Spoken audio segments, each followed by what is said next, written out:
भगवान पहुंच गए सर्वंग नाम के महात्मा के आश्रम में। भगवान का दिव्य दर्शन करके हृदय बड़ा आह्लादित हुआ। भगवान के श्री चरणों में महात्मा जी प्रणाम करने लगे चले। महाराज जी ने महात्मा जी के ऊपर भगवान राम ने कृपा की। कृपा करके भगवान सर्वंग ऋषि के पास जब आगे बढ़े तो इधर सर्वंग नाम के महात्मा जी भगवान का दर्शन करते हुए अपनी योग शक्ति के द्वारा योगाग्नि को प्रकट करके अपने शरीर को परम पिता परमात्मा नारायण के श्री चरणों में विलीन कर लिया। बोली भक्त वत्सल भगवान की जय। ऋषियों मुनियों को भगवान आज दर्शन देते हुए उनका आशीर्वाद लेते हुए जा रहे थे। भगवान की दृष्टि जब पड़ी देखते क्या है, कुछ ऋषि मुनि महात्मा दौड़ के भगवान के पास आए। प्रभु आज आपके दर्शन हो गए, हमारे जीवन धन्य हुए। ऋषियों के वचन सुन के भगवान मुस्कुराए। बताइए आपकी क्या उपेक्षा है? कहा प्रभु अब आप बना गए हो ना, मुझे थोड़ा धैर्य मिला है, क्योंकि इस जंगल में इतने बड़े बड़े राक्षस हैं जो ऋषि मुनि महात्मा तपस्या करते सब उनको खा लेते हैं। निश्चर निकर सकल मुनि खाए, सुन रघुवीर नयन जल छाए। सुन रघुवीर नयन जल छाए। ऋषियों के द्वारा जैसे भगवान ने सुना जंगल में रहने वाले साधु संत महात्मा क्यों ऋषियों को यहाँ के बड़े बड़े राक्षस न करने देते न तपस्या करने देते। जैसे तप यज्ञ के महात्मा लोग करने के लिए चलते राक्षस आके खा लेते हैं। भगवान सुनते ही भगवान के नेत्र में से जल आ गया। भगवान के नेत्रों से जल की वृष्टि होने लगी। भगवान की दृष्टि पड़ी, देखते हैं कि बहुत ज्यादा मात्रा में सजनों हड्डियों का ढेर लगा था। मानो उस ढेर से पृथ्वी कंपायमान हो रही थी। भगवान ने ऋषियों से पूछा ये सब हड्डियों के ढेर जो लगे किसके हैं? ऋषियों ने कहा महाराज जितने महात्माओं को राक्षसों ने खा लिया है तो उनके शरीर का मांस खून तो पी जाते हैं, हड्डी उठा के ही पटक देते हैं। हजारों लाखों महात्माओं के साथ ऐसा हुआ है। भगवान को बड़ी दया आ गई। भगवान ने आज वही हड्डियों का ढेर देख करके ऋषि मुनियों के जब मरे हुए थे ना, भगवान ने आज बहुत बड़ी प्रतिज्ञा ले ली। निश्चरहीन करहु मही भुज उठाई पण की। सकल मुनिन के आश्रम ही जाई जाई सुख दी। जाई जाई सुख दी।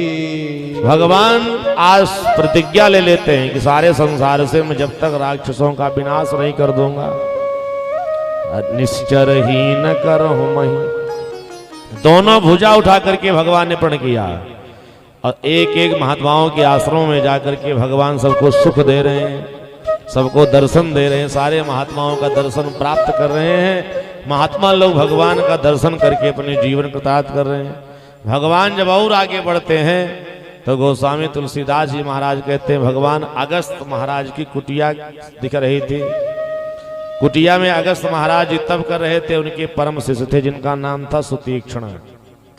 एक वृक्ष के नीचे बैठ करके भगवान का भजन कर रहे थे, राम राम कर रहे थे, राम नाम का जप कर रहे थे। सुतीक्ष्ण जी के जहां तप स्थली थी भगवान वहां पहुंचे।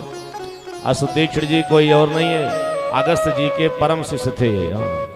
अगस्त जी की कुटिया में रहते थे। महात्मा अगस्त की सेवा शुश्रूषा सब करा किया करते थे। संत जन कहते हैं ना, अगस्त महाराज अपनी कुटिया में बढ़िया सुंदर शालिग्राम भगवान की मूर्ति लाके स्थापित किए। साधु संत महात्मा ब्राह्मण तो शालिग्राम भगवान की सेवा करते हैं। ये वही शालिग्राम जी हैं, याद रखिएगा। जिस घर में जिसके जीवन में शालिग्राम भगवान की सेवा होती है ना, लोग पंचामृत शालिग्राम भगवान को स्नान करके उनके चरणोदक का प्रतिदिन पान करते हैं ना, परिवार में किसी की अकाल मृत्यु नहीं होती। अकाल मृत्यु भव भय हरणम सर्वव्याधि विनाशनम विष्णोः पादोदकं प्रीत्वा पुनर्जन्म न विद्यते। जिस घर में, जिसके जीवन में शालिग्राम भगवान, जब हमारे यहाँ सत्यनारायण भगवान की कथा होती ना, तो जो पंडित जी लोग कथा सुनाने आते हैं और शालिग्राम भगवान की श्याम रंग की काली काली मूर्ति लेके आते हैं। असली शालिग्राम भगवान मिलते कहाँ हैं? दामोदर कुंड, नेपाल, गंडकी नदी में। कभी जाने का अवसर मिले तो जाओ, तुलसी का वृक्ष लेके जाना अपने घर से, और जाकर के दामोदर कुंड में तुलसी का वृक्ष छोड़ दो और शालिग्राम भगवान का ध्यान करते रहोगे ना। तुलसी का वृक्ष आज भी 20-25 फीट जल के अंदर में तुलसी का वृक्ष सीधे डूब जाएगा दामोदर कुंड में। अब 15-20 मिनट के बाद वो तुलसी का वृक्ष फिर से ऊपर आता है, और जब आप तुलसी का वृक्ष पकड़ के उठाओगे ना, तो असली शालिग्राम भगवान चिपके हुए मिलेंगे। बोले भक्तवत्सल भगवान की जय। वही असली शालिग्राम भगवान है। ये जो दुकानों पर बिकते ना, हो सकते हैं मोरंग सीमेंट के पत्थर लोग उठा लाए हो, लेकिन ये नहीं।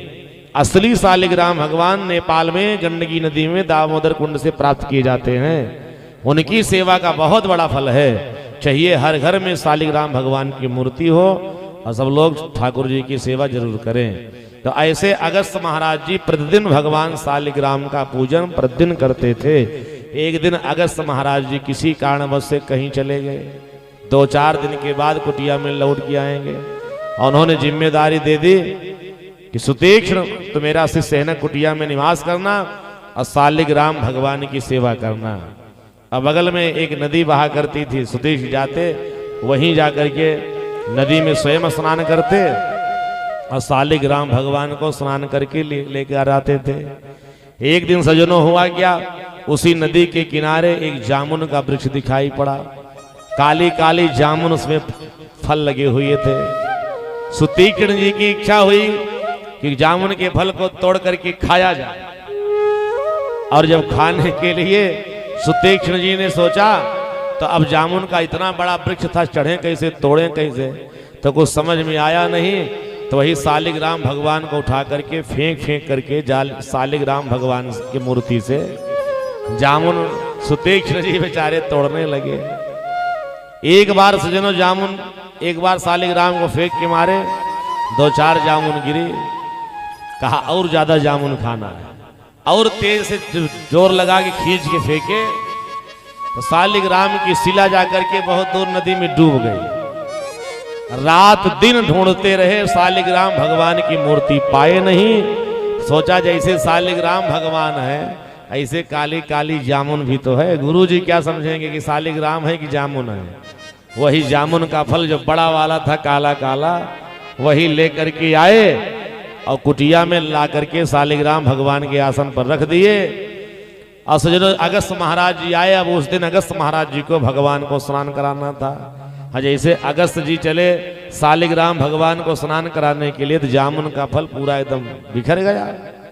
अगस्त जी ने कहा सुतीक्ष्ण इधर आओ, 2 दिन के लिए मैं चला गया था कहीं आश्रम छोड़ करके, ठाकुर जी की सेवा तुम्हें करना था, तूने ये क्या किया? असली शालिग्राम भगवान की मूर्ति कहाँ चली गई? सुतीक्ष्ण जी ने कहा गुरुदेव यही तो शालिग्राम भगवान है। अरे ये नहीं है, क्या हुआ? अरे गुरुजी आपको पता नहीं, प्रतिदिन शालिग्राम भगवान को जल में डुबकी लगाते हो ना, अब शालिग्राम भगवान ऐसे हो गए तो उसमें हमारी क्या गलती? सुतीक्ष्ण जी ने अगस्त महाराज जी के सामने कहना प्रारंभ किया कि पुनि पुनि चंदन और पुनि पुनि पानी। रोज रोज तिलक लगाते लगाते जल में नहलाते नहलाते ठाकुर जी की यही दशा हो गई। सालिक सरिगे तो हम का जानी। शालिग्राम भगवान चंदन लगाते लगाते जल में नहलाते नहलाते वो सड़ गए। इसमें गुरुदेव हमारी कोई गलती नहीं है। अगस्त महाराज जी ने डांट करके फटकार करके कहा सुतीक्ष्ण तुम मेरे आश्रम से बाहर चले जाओ। याद रखना जब तक शालिग्राम भगवान को लेकर के आओगे नहीं तब तक मैं तुझे अपनी कुटिया में प्रवेश नहीं करने दूंगा। तो मेरी आंख के सामने दिखाई मत पड़ना। और वही सुतीक्ष्ण जी गुरुदेव भगवान का फटकार पाए थे सजनों, तो आश्रम कुटिया छोड़ के जहाँ अगस्त महाराज जी की कुटिया थी वहीं कुछ दूर पर जाकर के वृक्ष के नीचे बैठ के भगवान के नाम का जप करते थे। राम राम राम राम राम राम राम राम का जप करते रहे। संत जन कहते हैं आज सुतीक्ष्ण जी ने इतनी कठिन तपस्या किया, राम नाम का जप किया कि उनके सजनों हृदय में भगवान की मूर्ति प्रकट हो गई। संत जन कहते कि अतिशय प्रीति देखी रघुवीरा, अतिशय प्रीति देखी रघुवीरा, अतिशय प्रीति देखी रघुवीरा, अतिशय प्रीति देखी रघुवीरा, प्रगटे हृदय हरन भव भीरा, प्रगटे हृदय हरन भव भीरा। अतिशय ज्यादा प्रेम राम के प्रति सुतीक्ष्ण जी के हृदय में जब प्रकट हुआ तो भगवान राम जाने लगे तो कहा चलो सुतीक्ष्ण जी को दर्शन दिया जाए। सुतीक्ष्ण जी के पास राम जी पहुंचे। सुतीक्ष्ण जी बढ़िया भगवान के नाम का ऐसा जप कर रहे थे ना कि हृदय में दर्शन करके कभी नाचने लगते, कभी खड़े होकर के भगवान के नाम का भजन करने लगते, कभी बैठ के तपस्या करने लगते। चतुर्भुज रूप का दर्शन भगवान का हृदय में प्राप्त करे। भगवान राम पहुंचे, अपनी दिव्य झांकी जो हृदय में चल रही थी खींच लिया। और जब आंखें खुली सुतीक्ष्ण जी के तो राम जी सामने। सुतीक्ष्ण जाकर के चरणों पर गिर पड़े, प्रभु क्षमा करना। भगवान ने कहा सुतीक्ष्ण जी जो वरदान मांगना मांग लो। अरे मुझे वरदान कुछ नहीं चाहिए, आपका दर्शन हो गया प्रभु, अब मुझे वरदान मांगना पड़े ऐसी कोई आवश्यकता नहीं, बस आपका दर्शन मिल गया बहुत है। अरे कुछ तो मांग लो। सुतीक्ष्ण जी ने एक वरदान भगवान से मांगा कि असय अभिमान जाई जन भोरे, असय अभिमान जाय जन भोरे, असय अभिमान जाई जन भोरे, असय अभिमान जाय जन भोरे। मैं रघुपति सेवक पति मोरे, मैं रघुपति सेवक पति मोरे। आप मेरे स्वामी हो, मैं आपका सेवक हूँ, आपने मुझे दर्शन दिया, मेरा जीवन धन्य हुआ। लेकिन कभी इस बात का अभिमान हमारे जीवन में ना होए कि मैं भगवान राम का रघुपति का सेवक और भगवान राम हमारे स्वामी हैं, कृपा करके ही वरदान दे दीजिए। वरदान देने के बाद भगवान आगे बढ़े। सुतीक्ष्ण जी ने कहा प्रभु एक कृपा कर दीजिए, क्यों आपको तो आपका दर्शन मुझे तो प्राप्त हो गया, लेकिन हमारे गुरुदेव भगवान हमसे रुष्ट हैं। अब प्रभु आप मिल गए, उसके बाद भी गुरु जी रुष्ट रहे, इससे बड़ा अभागा संसार सागर में कौन होगा। अब आपसे निवेदन है, जैसे आपने मुझे दर्शन दिया है ना, ऐसे चल करके हमारे गुरुदेव भगवान अगस्त महाराज जी को भी दर्शन दे दीजिए। क्योंकि अगस्त जी ने कहा था जब राम को लेकर के आना तभी हमारी कुटिया में आना।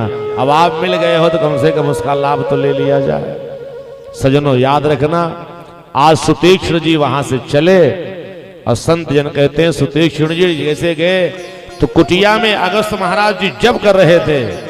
सुतीक्ष्ण जी जाके पहुंचे, गुरुदेव आपके श्री चरणों मेरा प्रणाम, मैं आपका शिष्य सुतीक्ष्ण, बहुत दिनों से आपने अपने आश्रम से फटकार करके भगा दिया था, मैं जंगल में वृक्ष के नीचे तप कर रहा था।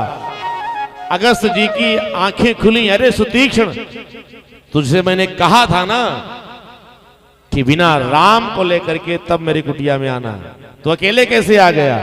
सुतीक्ष्ण जी के नेत्र भर गए, प्रभु आपका आज वचन सत्य हो गया, आपने कहा था ना कि जा करके राम को साथ में लेकर के आना। प्रभु आप देखिए बाहर निकल कुटिया के, हमारे पीछे देखिए कौशलानाथ भगवान राम आपका दर्शन पाने के लिए खड़े हैं कि नाथ कौशिला धीस कुमारा, नाथ कौशला धीस कुमारा, हे नाथ कौशला धीस कुमारा, नाथ कौशला धीस कुमारा, आए मिलन जगत आधारा, आए मिलन जगत आधारा। नाथ कौशलाधीश कुमारा। कौशलाधीश भगवान आए हैं। अब आए मिलन जगत आधारा। जैसे सुतीक्षण जी के मुखारविंद से अगस्त महाराज जी ने सुना भगवान राम पधारे हैं, सारे संसार के आधार जगत के राम आए हैं, कुटिया से सज्जनों आज दौड़ पड़े भगवान का स्वागत करने के लिए। अगस्त जी दौड़ करके आए, हवा करके भगवान का दर्शन किए। भगवान राम अगस्त जी के चरणों में प्रणाम किया। आवाज अगस्त जी के दोनों नेत्र भर गए। धन्य है मेरा शिष्य सुतीक्षण, यहाँ आज तक तो गुरु कृपा से, सज्जनों याद रखना, शिष्य को भगवान का दर्शन होता है, परंतु आज भगवान की ऐसी माया कि एक शिष्य ने अपनी योग्यता को ऐसे साबित किया कि शिष्य की कृपा से गुरुदेव को राम का दर्शन हुआ। बोली भक्त वत्सल भगवान की जय।